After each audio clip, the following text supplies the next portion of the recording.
I actually think this is a much bigger movement than most people in Washington even realize. And you can take a look at the tweets that I made just yesterday. The amount of likes and retweets that those tweets got should tell people a lot. What you just said is one of the most insanely idiotic things I have ever heard. Well, I think it's something that we should work towards because, you know, it's kind of the vision that our founding fathers had.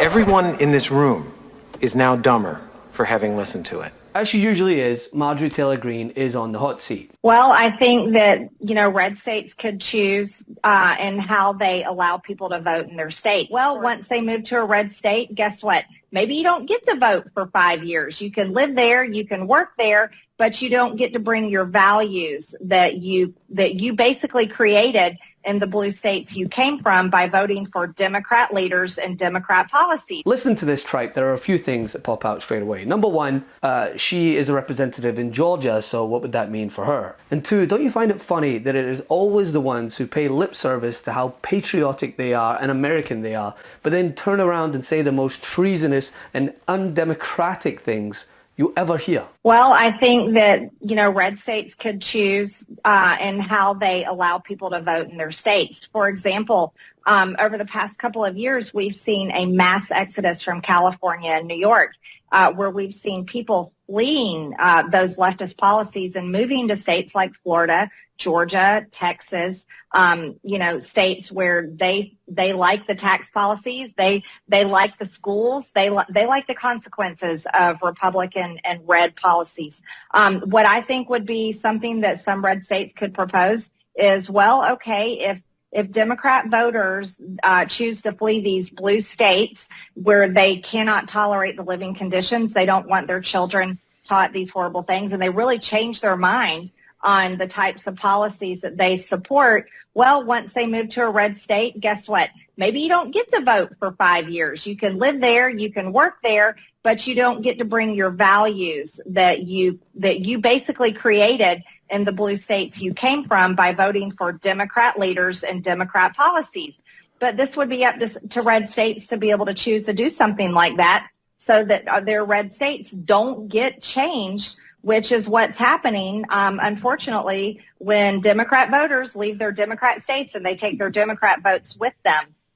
That would be something that these red states would have to really consider and choose to do. But I'm a big believer in freedom, Charlie, but I'm also a big believer in defending our ability to pursue life and liberty and happiness.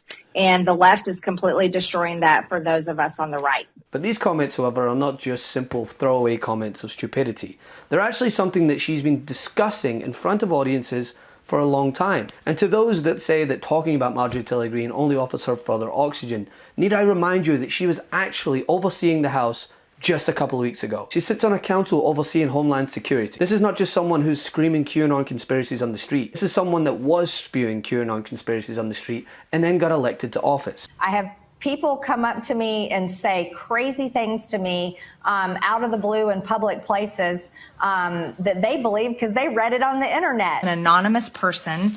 All right, so Q is a patriot.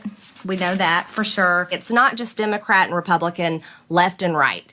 You can dive down in that Civil War into deeper levels where we have basically the deep state is fighting back against President Trump, the loyal people in his administration, and the American people. Okay? I mean, is it going to be true that the child pedophilia in the elites in the Washington, D.C., is that what we're really going to see come out?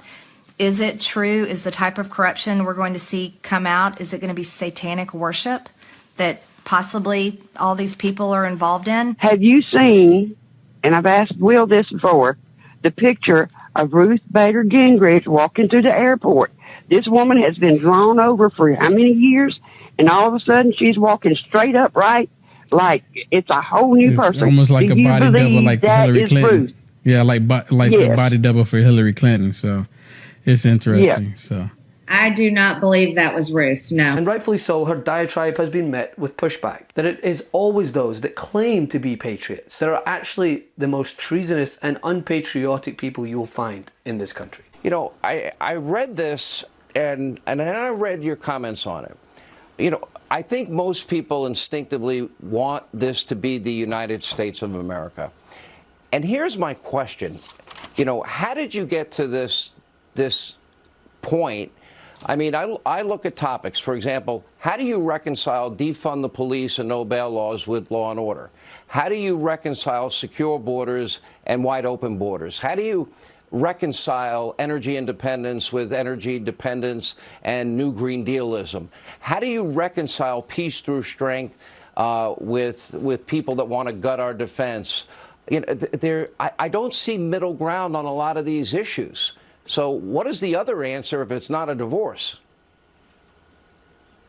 Well, exactly, Sean. That's the problem and where we are today. And do you expect it'll happen? Last question. Well, I think it's something that we should work towards because, you know, it's kind of the vision that our founding fathers had for America. And the best part of waking up? MAGA tears in my cup. Check out the new MAGA tears mug available now at store.MeidasTouch.com. That's store.MeidasTouch.com. It's 100% union made right here in the USA. I know I'm not tired of winning yet. How about you? Get yours today.